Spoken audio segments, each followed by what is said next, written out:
To whoever may need this nugget of encouragement, things will Good, you be guys. all right. Welcome back to another episode of For the Underdogs podcast.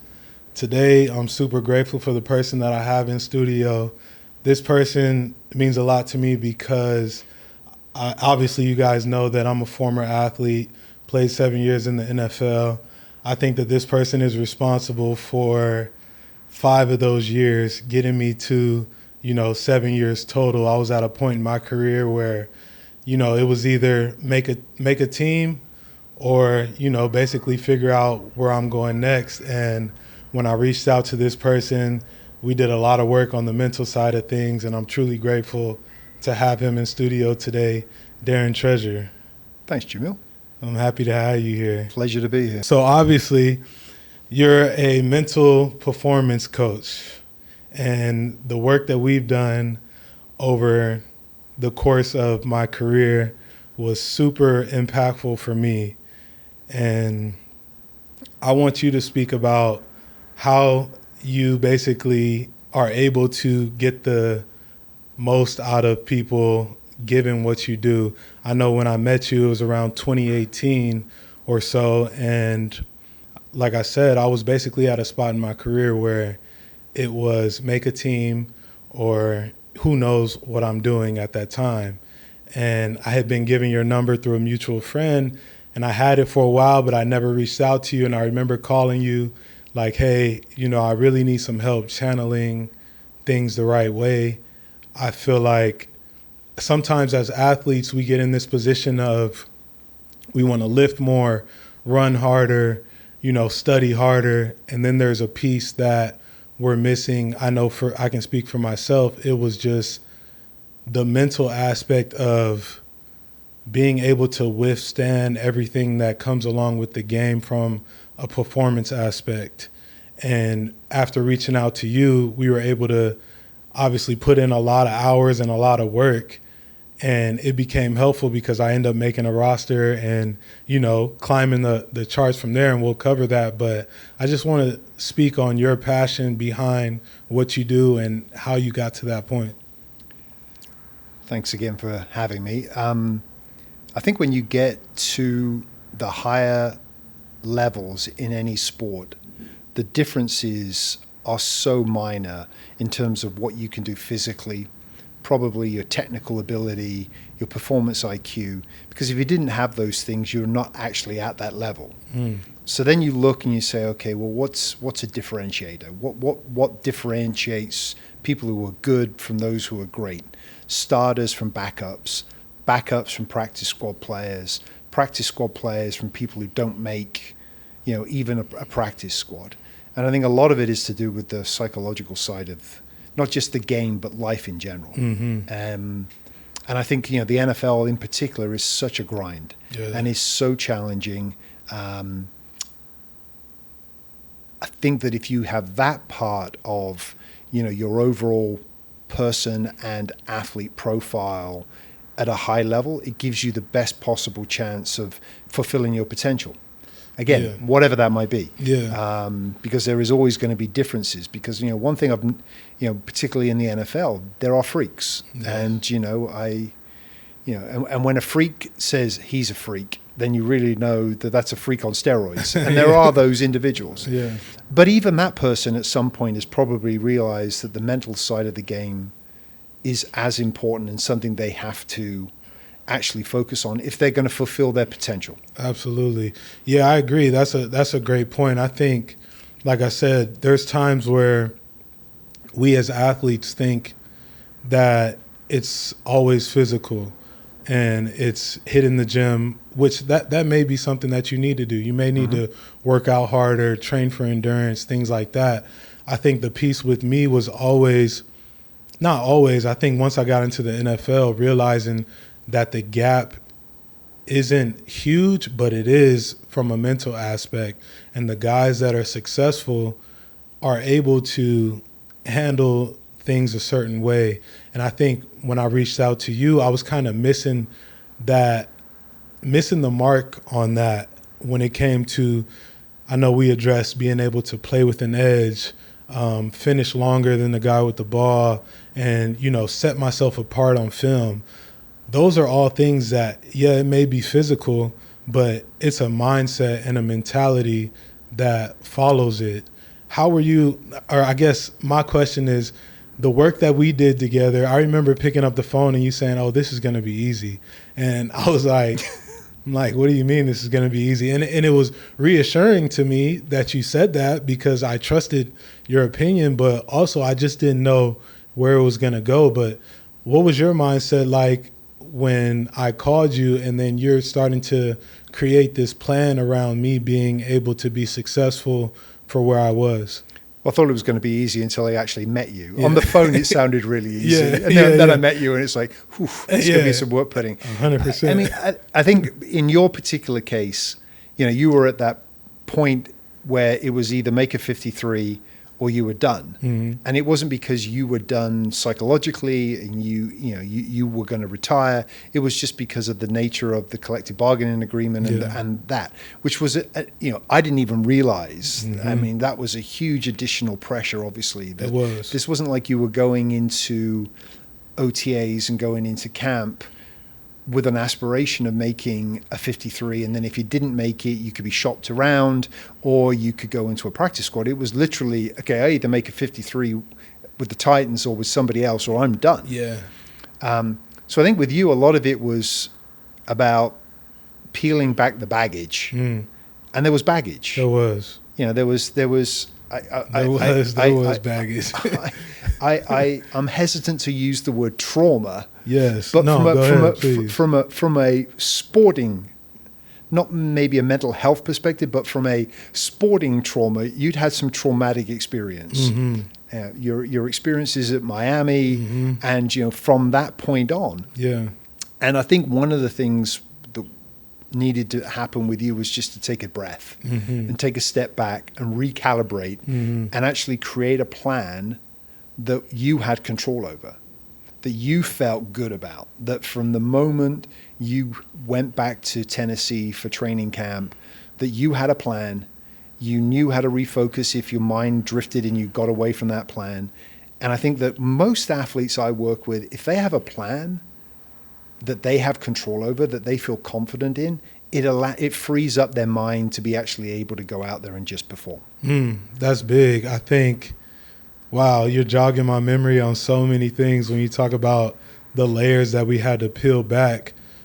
I think that when I think about where I was heading into that year with Tennessee, 4th on the depth chart. Mm-hmm. Usually, if you're 4th on the depth chart, you're a camp body. You could be cut the next day. You can go into work, eat breakfast, get cut that day. Like, that's just the nature of the business.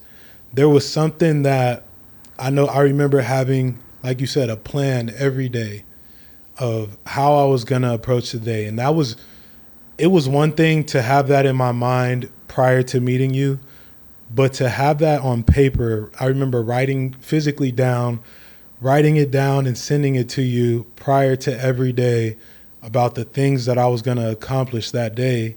And some of it went according to plan, some of it didn't. But the fact that I had that plan was super helpful for me from an aspect of feeling like I was working towards something. That was like the first time that I had put together something, and every day I was trying to accomplish those things, whether it was extra, cardio or doing the corrective exercises, staying late for film, and those things started to pay off. I want you to speak on me being 4th on the depth chart, and it's a grind. I hope people know, like, if you're number 4 on the depth chart, you're going to have to wow a lot of people in the building in order. I mean, I go from 4th to starting the first 5 or 6 games of that year. I want you to speak on the work that we put in during that time, because I know there was times where you had to be sick of me blowing you up and calling you, but it was so helpful. I want to tell you that it was so helpful from an aspect of, like, having somebody, if I had a bad day or a good day, having somebody that I could call. And there was times where you talked me off the ledge. Like, I had a terrible day and I'm like, Darren, I blew it. I can't this isn't going to work. I don't even want to go watch film. Like, you know, and obviously you're from Great Britain, so I feel like your voice in itself is very, it's calm app style. Like you calm people. My wife doesn't feel that way. Yeah, well, I felt that way talking to you. Like it was like, Jamil, okay, let's calm down and let's get this thing in order. How do you stay in that mode of, you know, when guys are calling you, because you deal with, you know, World Cup players, NFL, NBA, all these guys that you've worked with. How do you stay in that mode, and does it ever feel like a lot for you? No, not really. I think a lot of it is the work you put in ahead of time. So being really clear about your why. Why are you there? What are you trying to actually get out of the experience? That's a foundational thought, right? It's like, why am I here? What is my motivation? What are my reasons? And you always want to go back to that because, again, you are going to be inundated with data and experiences which tells you that you're not going to make it. You're going to get cut. And the normal thing to do is to just your mind to wander to those pieces of information. Absolutely. I know plenty of times I'm waking up and I haven't done anything, but I'm feeling that anxiousness of I'm going to get cut, you know, and I haven't done a single thing. Sorry to cut you off, but I want you to keep going. So that's why that plan is so important. It's like, okay, let's talk about the data that's relevant, and then we'll work on letting go of the data that's irrelevant. So, for example, let's say there's a practice session. And you don't get to run with the ones, you don't run with the twos, and you get 3 snaps at left guard with the 3s. Well, it would be really easy to go, Darren, I got 3 snaps as a guard with the 3s. Which I did sometimes. I'm going to get cut. Yeah. And my response would be, what did you get out of those 3 snaps? Did you finish with an edge? Did you finish later than the man with the ball? Did you get up to the line of scrimmage? Were you in good position? Yeah, I did all those things. Okay, do you have any control over what the coaching staff are thinking? How the GM? No. Did you do the things you said you were going to do? Yes, I did. And we build tomorrow, and we go again. And again, it's always pulling you back to what do I have control over? What can I affect a change in? As opposed to all these other things that, you know, you have absolutely no control over.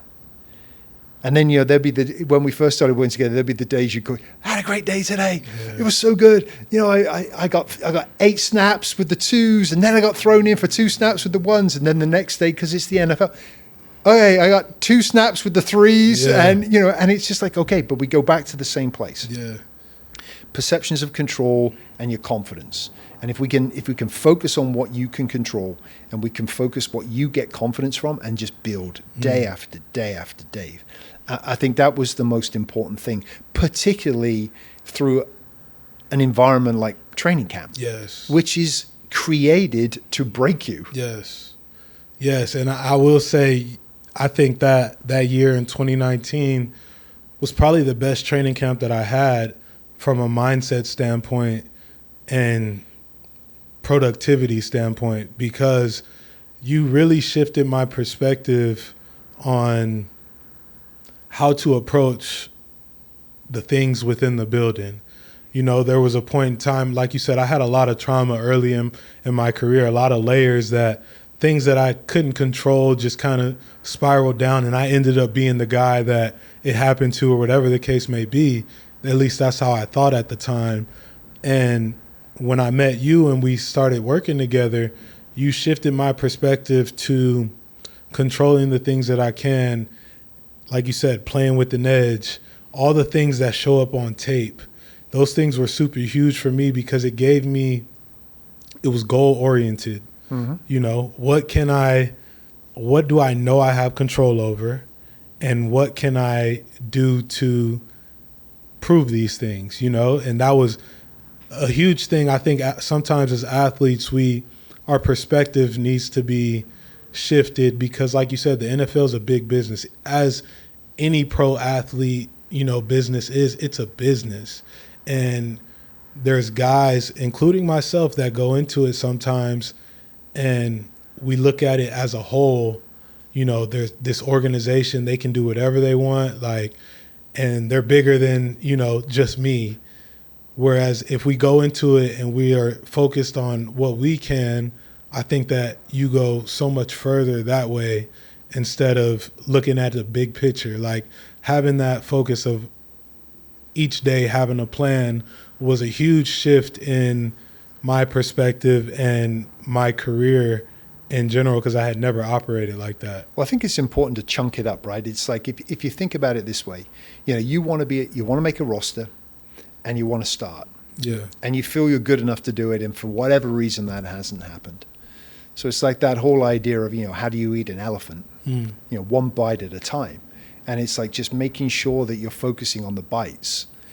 Because the whole idea is like day by day, I can handle this, I can manage it. But if you think about the entirety of a training camp, and you think about, well, I'm fourth on the depth chart and this, that, and this person's obviously going to start, and you start playing the numbers game, right? I mean, you look at it and you go, well, that person just signed a 4-year, $30 million contract, so clearly he's starting. You got a sender who's been there forever, who's like an assistant coach, so he's locked in, and you're going, okay, they're only going to probably keep 9. Oh, well, I'm done. Man, and you haven't even left home yet. A lot of guys get into that. I mean, and it's completely normal, and it just makes perfect sense. But it's like, okay, that said, what are you going to do about it? Right. Okay. Do you just not get on the plane? Right. Or do you go and say, okay, I'm gonna tackle it one day at a time, one training session? I thought one of the things I remember vividly with you in that first year was, hey, I want you to get in. I want you to establish a relationship with everybody in the building.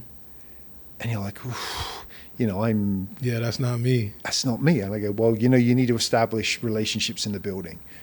Some of the people that, are going to be influential in talking to coaches and talking to the general manager. Okay, strength coach. And I remember we had a plan for how we were going to tackle the strength coach. And the way you were going to get in there early, do your correctives, your prehab stuff.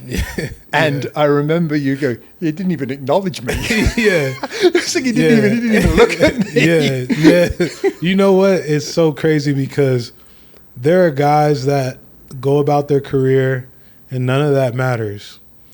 Like they don't, if a coach doesn't talk to them, it doesn't change the way that their day is. For me, I was not that guy. And I'm not afraid to admit that. I think there's a lot of guys that won't admit it, but I will admit it. Like, certain things affected me when it shouldn't have. And to your point, I'm in there early all the time. He doesn't say a word. And I'm like, this ain't working. And so we're like, Jamil, go back in again the next day. Yeah. Keep going in, keep going in, keep going in. And by the end of camp, we were tight. And he's like telling other people, you need to get in early like Jamil and do your correctives. Yeah, that was crazy, having that plan. And just the way it worked out was refreshing, because it was like, I know this guy knows what he's talking about. I think the other thing is important to understand that we're all human. And just because we happen to be 6'5" and weigh 320 pounds and, we can rip things apart and break things up, that doesn't mean that we're not experiencing exactly the same type of emotions and the roller coasters. I mean, our mutual friend who introduced us to each other, he's a great example of that. I mean, where he's ended up having an extremely successful career. But initially, there were a lot of things that bothered him and upset him. And I think it's just recognizing some of the other people that I've worked with in the NFL who you would never think that they have a sensitive bone in their body. Are sensitive. And have sensibilities. Coaches also. But we also, the NFL is such a hyper-masculine, testosterone-driven culture that it's almost frowned upon. It is. Like, you can't show any sign of weakness, even though it's not weakness. You can't show emotion. You can't. And I think that does a disservice to you as a person, you as an athlete, and it underachieves, because it means that your psychological needs are not being met. Your emotional needs are not being met. And therefore people aren't performing freely. In many ways, they're performing at a high level in spite of, rather than because of the environment that we've created within those buildings. Yeah, that's a huge point. I think, just speaking on my experience, not feeling early on, prior to meeting you, not feeling like I could be comfortable in the environment, like high stress, high anxiety, and not being able to channel that the right way. Obviously, when we meet, you flip that switch for me as far as none of that. I know your favorite saying, none of that fucking matters, Jamil. Like, I call you and, hey, this happened. None of that fucking matters, Jamil. Like, get over it, And to have that voice, a lot of the times when I'm going through those moments while I'm playing or practicing, that is the voice that was popping in my head. None of that matters. That shit doesn't matter. Like, reset, refocus, and go again. And I think an underrated piece of athletes in general is the ability to reset, whether it's after a practice, a game, a workout session. What is your opinion on moving to that next play or moving to that next game? Because there was games where I thought I played good, didn't play as good. Now I got to reset, go do it again. And you were very instrumental in getting me to that point. How do you view that? Just as having a plan going in was really important, having a way to review performances afterwards was equally as important. Yeah. And you're reviewing based on what you said you were going to do going into the game. So that's why you put so much work into what am I actually going to do? So let's say, what we refer to as your keys or your 1+2s. And it's about things that you had control over. So whether it was your pre-snap position in your body, going on the snap of the ball, finishing with an edge, playing with an edge, finishing longer than the man with the ball, whatever it was, that was the framework to review your performances on typically Monday, right? The tendency is not to think about those things. It's to get caught up in, well, I gave up a sack or I gave up this or this happened. That's just normal. And that's okay. Yeah. But you have to go back to the lens through which you actually went into the game. And so we worked really hard on this whole idea of, and there's a reason you want to give it about 24 hours, because the problem after a game is that first 24 hours, you're overwhelmed with emotion. Yeah. And outcomes are so much more powerful than process. Yeah. So you've got to give yourself grace. You've got to give yourself a few hours. I've tried this with coaches because coaches are the worst. They don't even leave the building. They just can't wait to watch tape. And it's like, it doesn't help. For one thing, you're not going to do anything about it. Yeah. You're so emotionally wound up in that moment, it doesn't help you. It's going to confirm everything you're thinking, even if it's not right. Right. So give yourself a little bit of time, then go and watch the tape. What did I do well? Really important. Lots of very, very high-achieving athletes, high-achieving people are much more focused on what they didn't do than what they did do.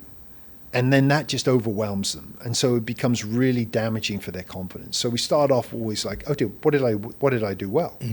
And some games you got to dig deep. Yeah. But you can't leave a game by saying, I did nothing well. Yeah. Because that's not true. Which I have definitely fell victim to.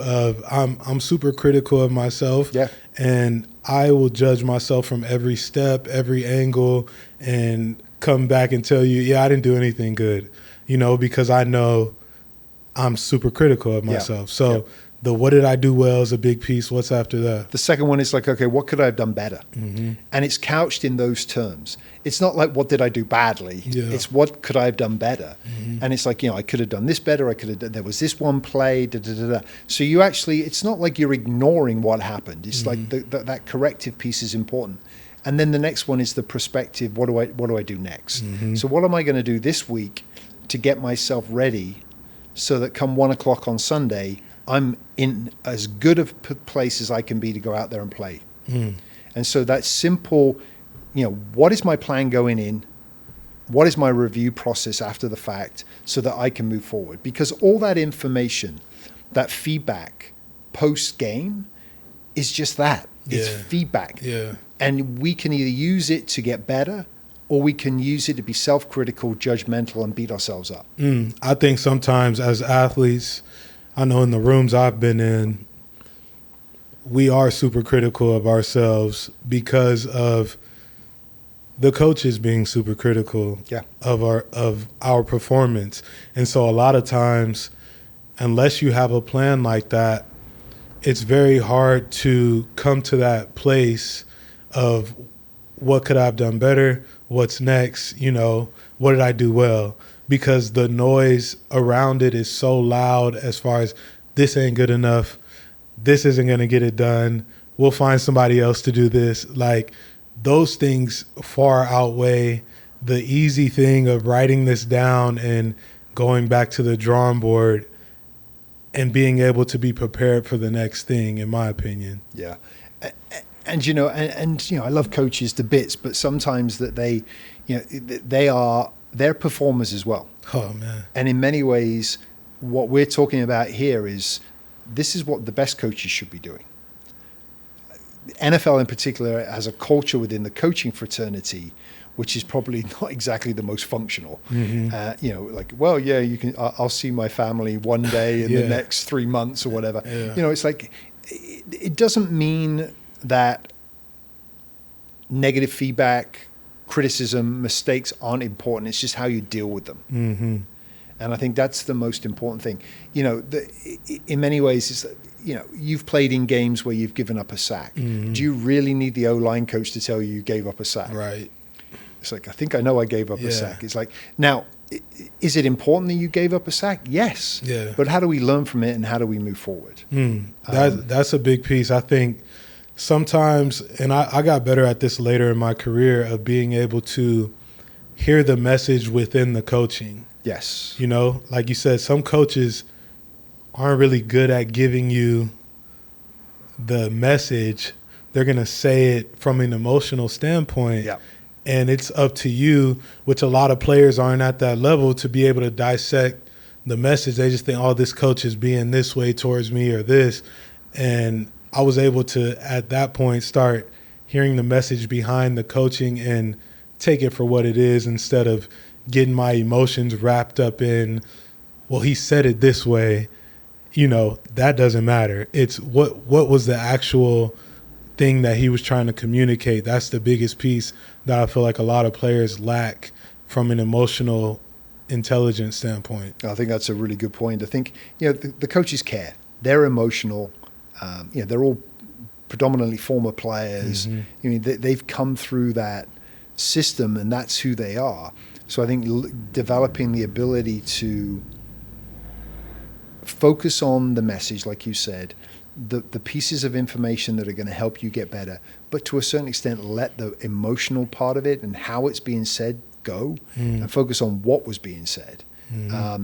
Young players, that's tough. Yeah. You're 21, 22 years out of college, and your coach in college is probably one of your best friends maybe at that time, or you don't hear the way that they speak to you. Well, the other thing is different. What's also different, right? Obviously, when everybody plays in the NFL, they were the star at college. Yes. So there were probably kids, your teammates, who got it at college, and you went, glad I'm not getting that. Absolutely. And then next thing you know is you're a rookie in the NFL, and you're you're that like, guy. Wow, I'm getting what Freddie got back in the day at ASU, and now I'm getting it. Yeah, that's a tough piece. Like when you cross that threshold of college to NFL, restarting basically from the bottom of the totem pole, no matter who you are. Like, these coaches, some of them have been coaching longer than you've been alive, so they're stuck in their ways or whatever the case may be, and you got to adapt. I want to talk about visualization. We did a lot of visualizing being successful, visualizing playing hard, visualizing myself in my stance, my uniform, what type of cleats that I was wearing, all of these things that kind of helped me. I don't know if I said it before, but I definitely dealt with anxiety prior to games, prior to practices. And I feel like now looking back on it, all the visualizing we were doing was helping put my mind and body in that space before I got there, so that when I did get there, it seemed like I was in a normal flow. Yeah. I want to talk about what your opinion is on the benefits of visualizing. I hope that people can kind of integrate it into, I know everyone that's watching this isn't a professional athlete or whatever the case may be, but what are your thoughts on visualizing whatever you're doing and the success behind it? Well, the way I describe it to athletes is it's like you're priming your brain for success. So whether or not you're creating in your mind the success you want to have, or whether or not it's like recreating the success you have had, you're priming your brain for success. The research suggests that basically what's taking place when you visualize is a mirror effect of you actually doing it. So when you visualize yourself on the line of scrimmage, and you feel, the tension in your hamstrings, your butt, your quads, you're bracing yourself for impact, snap of the ball, exploding, hitting, the defensive tackle who's trying to get to the quarterback, playing with that edge. There's a mirroring effect. That's exactly what's going on, in real life. So one of the things that I use visualization for is to help with that, those moments. But like you said, it's also about seeing yourself being calm, seeing yourself being composed, seeing yourself dealing with adversities and challenges, seeing yourself and feeling yourself tired. Fourth quarter, last drive of the game, you got to go 90 yards. And you know what? It's Tennessee, so we've realized that we've actually got Derrick Henry, which took like half that year to work it out. But now we're going to run it, even though we've only got 2 minutes and 30 seconds on the clock, and every other team in the league is throwing the ball. We're giving it to Derrick. Because eventually, at some point, he's going to break one. He's going to go 75 yards. Absolutely. But that puts a lot of pressure on the offensive line, and you're going, and you're going, and you're going. So visualizing how that feels, how you're burning, your chest is burning, you're breathing heavily, and you can hear the quarterback's voice, and you're trying to get to the line of scrimmage. So all of those things are just setting yourself up for success. Yeah, you definitely helped me with visualizing myself in tough positions, being comfortable in that position. Like I said, I was 4th on the depth chart. So to go from 4 to 1, there was a lot of reps being taken and a lot of extra after the whistle and diving over piles and things like that, just to kind of bring that spark or be that spark plug.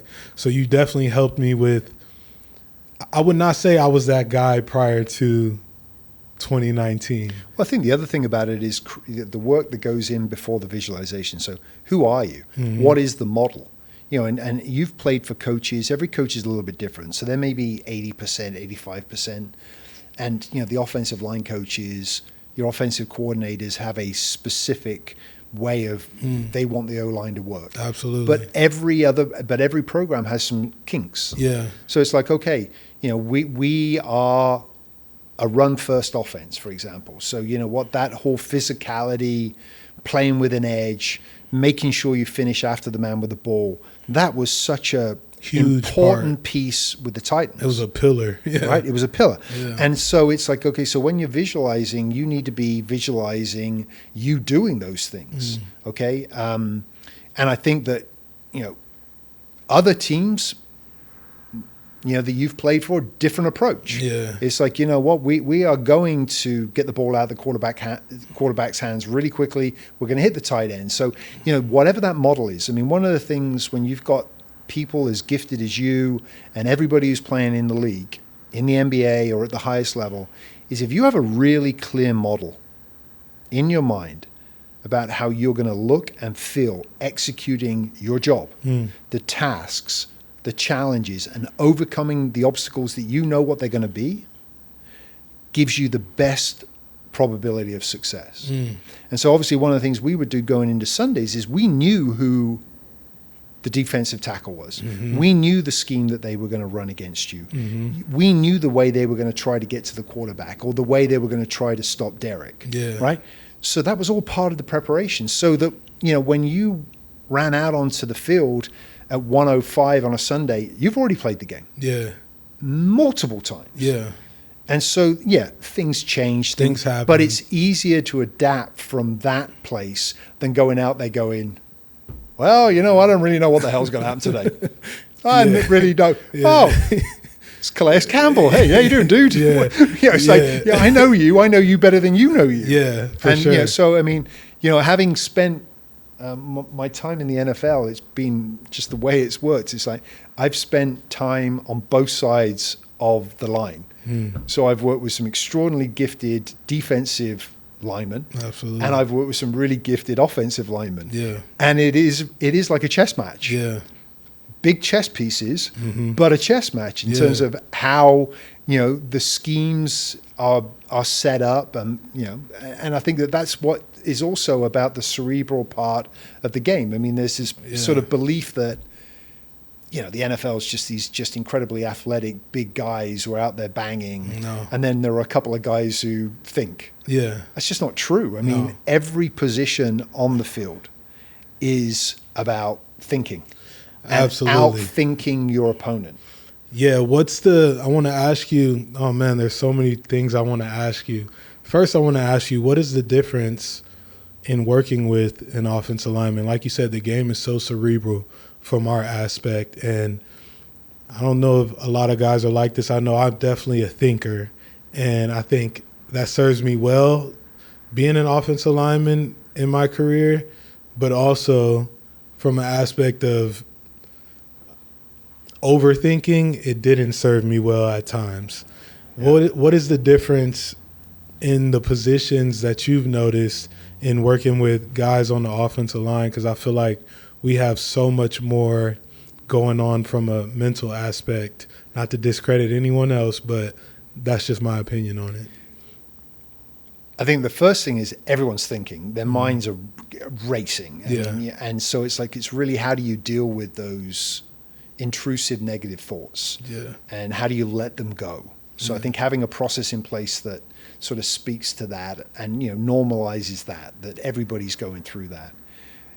The best defense, I work with, a couple of very, very good defenses, and a couple of the guys I've worked with were the leaders on those defense. And I think one of the things that was surprising to me was how much the offensive line oftentimes were reacting to the defensive line. Mm-hmm. I think there's this belief that the offensive line are the ones, because they have the ball, that it's all starting with them, which I think is true with really good offenses. For sure. But there are many offenses in the league where you're playing against like the number one defense in the league, and you are reacting to them, and you are second guessing everything. I have one particular defensive tackle who, when he was at his best and it was arguably the best in the league, I mean, everything was about him. Yeah. We're going to double team him, and we're going to chip him, and we're going to do this.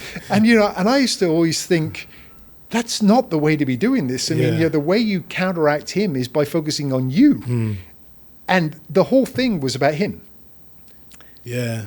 I mean, granted, this guy, game changer from it's not like you could ignore him. Yeah, but I definitely get what you're saying from an aspect of like, make him play you. Yes. That was a big piece that you coached me up on, is like, you got to put the ball in their court at some time and make them react to you. Stop being so timid and reactive, like, go get it. And well, I think the part about that is that, it's like, what do you do well? And let's focus on that. So, for example, I worked with a defensive end who was freakishly athletic. And I can remember when I started working with him, because it's very unusual that I get somebody reaches out to me where everything's going great. It's typically a crisis. Yeah. Or I get it's like, or they call and say, oh, I'm not really sure why I'm calling you. And then 20 minutes later, it's just like, okay. And it's just going on and on. So there's one particular defensive end, he relatively new to the game just because of his journey. And so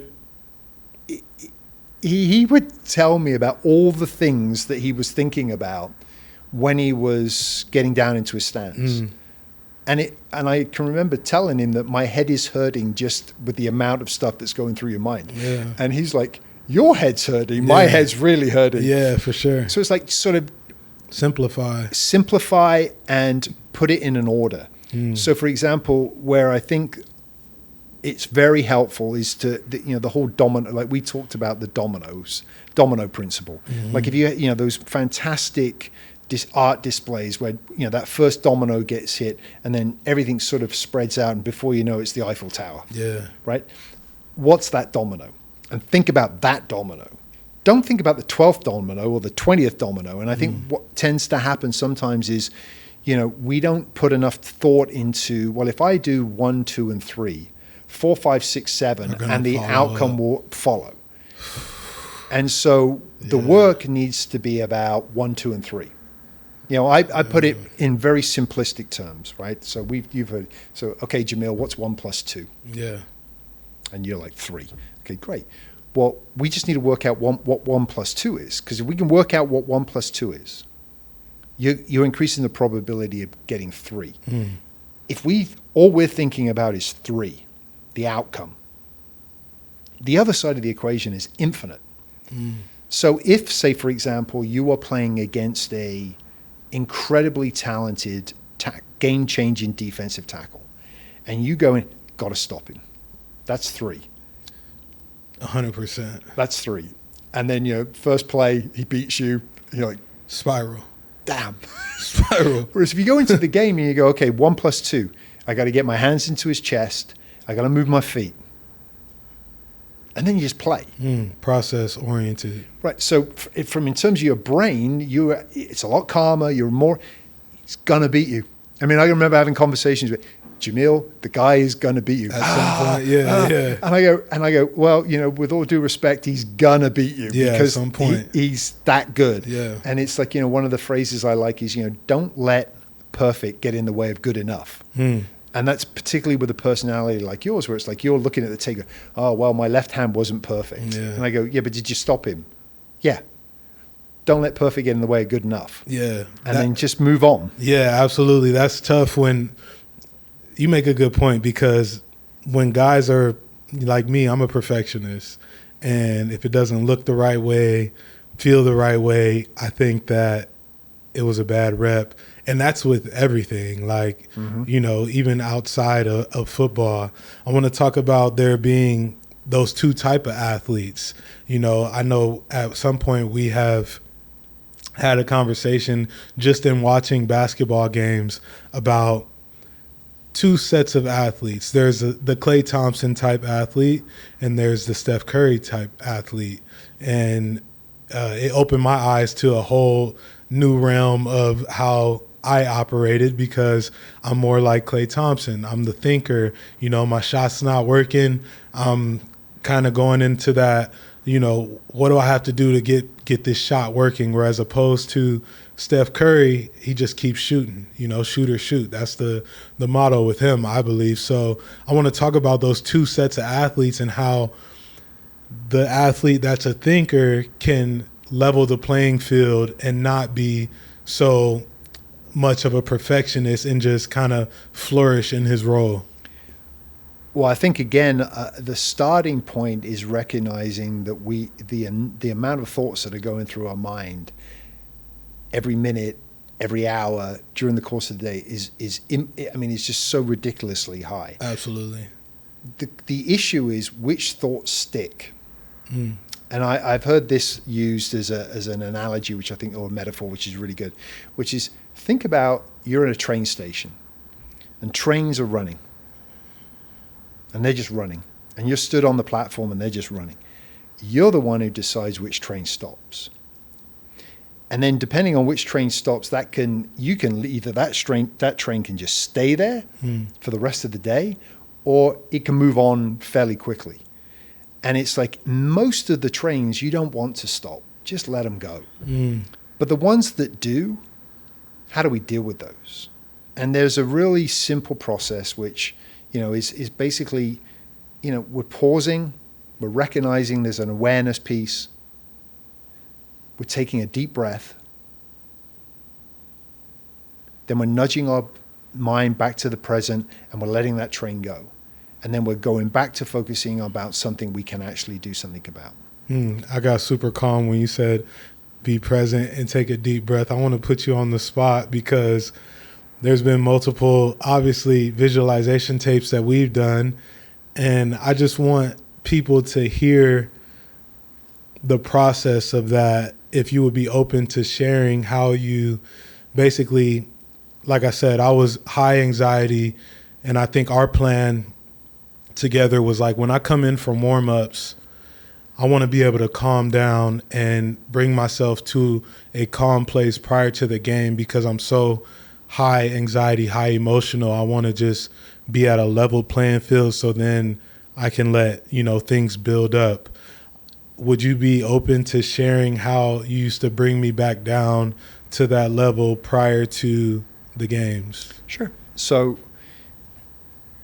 the essence of it is all around breathing and just focusing on your breath and just allowing everything to slow down, whether it's your heart rate, your breathing, but most importantly, just the calmness in the mind. I mean, one of the Stoics, the Greek philosophers, one of my favorite stoicisms, as it were, is like, the closer you are to calm, the closer you are to strength. And I think that when athletes realize that, and they develop the ability to have a very active body, so they're physically really ready, they're absolutely ready to go to battle, to go into that chaos that is an NFL game, but they're doing it with a really calm mind, it just increases the probability that they're going to perform at a high level. Because if you have a really activated, aroused body and a similarly activated mind that's racing all over the place, Things are sporadic. It's where you make mistakes. Yeah. And big mistakes. Yes. On both sides of the ball. Yes. Right? So I think one of the things we used to always like to do is just basic, short, little, in the locker room, just some breathing and just like a 1-minute meditation. So if we were to do that now, it'd be like, and often we would do audios, or you would just do it yourself after a time. So let's just go through one of those. So close your eyes. Okay, I want you to take a deep breath. Inhaling through your nose for a count of 4. Holding it for another count of 4. And then exhaling through your mouth as if you're blowing out the candles of a birthday cake for a count of 6. Inhale now. 2, 3, 4. Hold it. And exhale. 2, 3, 4, 5, 6. I want you to take another deep breath. Wow. Inhale through your nose for a count of 4. 3, 4. Hold it. And exhale for a count of 6. 2, 3, 4, 5, 6. I want you to enjoy the sensations of your body relaxing. Your mind is calm. And I want you to focus on your breath. Everything's about the breath. You're present. Your head is where your feet are. You're calm. You're confident. You're ready. Super reassuring and super calming. And very easy. Very easy. So I've become more and more a proponent of breathing combined with self-talk, and how that has such a powerful, immediate and long-term developmental impact on athletes. Inside the game and even in personal lives. Well, one of the things, I'll tell you a funny story. So I had one particular athlete who, really, really emotional athlete, and would get very angry and frustrated and agitated. And one of the things that I identified with him the first time I traveled with him was one of the biggest risk factors was his mindset when he got in the car to drive. Because he was extremely aggressive to the point where, I don't scare particularly easily, but it was pretty scary. Yeah. So I can remember saying to him, one of the things I want you to do is to start doing these breathing techniques during the course of the day, because we think that's going to help you on a Sunday. Between snaps and between series and at halftime and blah, blah. And I said, the one thing I want you to do is I want you to do it in the car before you leave the car park at the end of practice. And he's like, really? I said, yeah, I think that would be a really good thing, without really going into depths as to that. I thought that was a big risk factor for him leaving the facility. Yeah. You know. So he started doing this in the car. I had another athlete who played for the same team. And I remember one morning I got a text from the other athlete. Goes, I take it this is your handiwork. Yeah. And it was this one individual sat behind the wheel doing his breathing exercises. Man, there's always a method to your madness. I will say that there's times where I'm feeling like, I used to feel like, man, what does Darren have me doing? And then after, I'm like, wow, you know, like I'm primed, I'm ready to go, I'm focused.